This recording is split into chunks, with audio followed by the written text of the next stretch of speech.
Donald Trump feeling very self-confident and very sort of aggressive in his reaction to Colombia and really, I mean, threatening tariffs.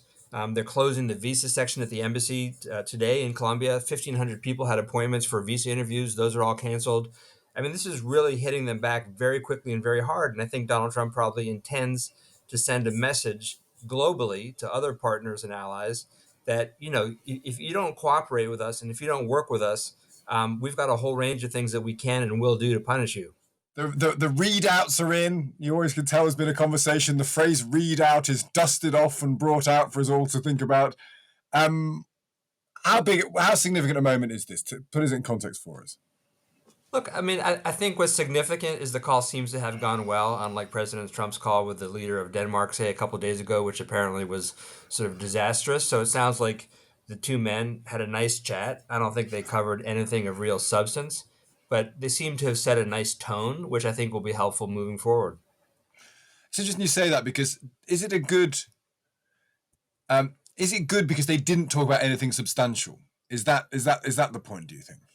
Yeah, exactly. I think, I mean, look, I think the plan is for them to meet in person in the coming weeks, and I'm sure that meeting will get into some real substantive issues and possibly some disagreements. But they kept it at a high level today. They talked about the Middle East, where they'd worked together, or the two governments have worked together. Keir Starmer, threw out his desire to deregulate the British economy, which is probably music to Donald Trump's ears. And I think for a first call, I mean they've met before, I know, and they've talked before, but the first call since Trump was inaugurated, I think it kind of I wouldn't have expected them to get much into too much detail of the substance. How do they set this stuff up then? Is it diplomats in advance saying, look, let's just let the two guys just have a nice friendly chat? Do they try and work out topics in advance, topics to avoid? We'll get to one of those in a moment. How is it choreographed, or do they just, because with Trump, do they just basically say, "Well, give him a call and say what's on your mind"? Yeah, I think it's very hard to choreograph these with Donald Trump. I don't think he sticks to a script ever. So I'm sure his team maybe laid out a couple of high level bullets. But I think really this was, again, sort of despite the fact that these two men know each other, it was an introductory call, the first time they've spoken as president and prime minister. Yeah. And I think they're happy to sort of leave the more difficult issues on the table for now.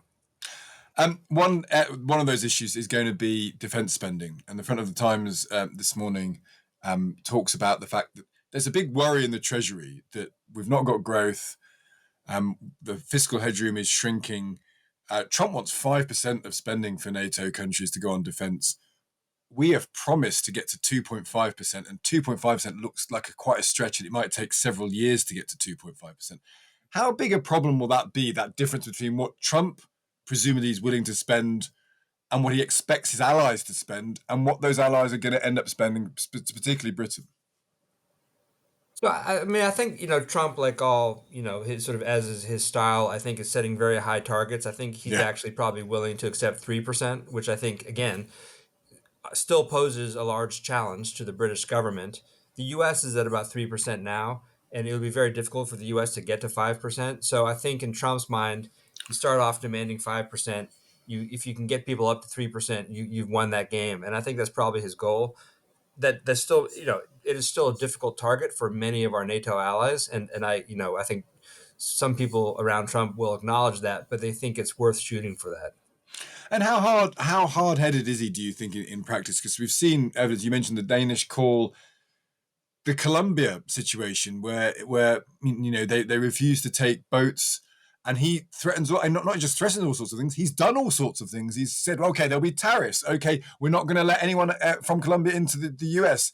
Presumably, at this stage of his power, the most powerful he's ever going to be, I imagine, the first 6 months of the second term. He might be very hard-headed as a diplomat and say, you do this to us, or you don't do this for us, we'll do something to you. Yeah, I was gonna say. So I think what we saw today with the situation with Colombia was Donald Trump feeling very self-confident and very sort of aggressive in his reaction to Colombia, and really, I mean, threatening tariffs. They're closing the visa section at the embassy today in Colombia. 1,500 people had appointments for visa interviews. Those are all canceled.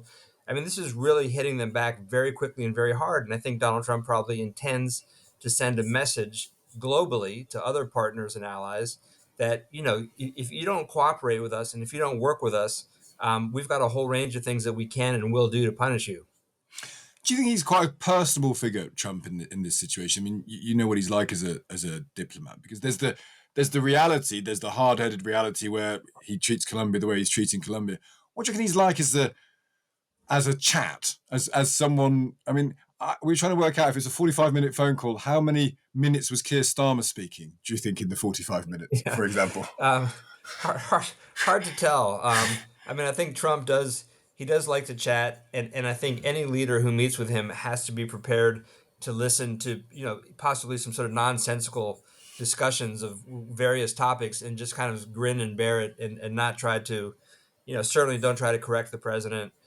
Don't try to change the subject. Just let him go on, whether it's about, windmills or solar power or whatever his, sort of pet peeve of the day might be. Those conversations can be difficult. Look, I was in the White House.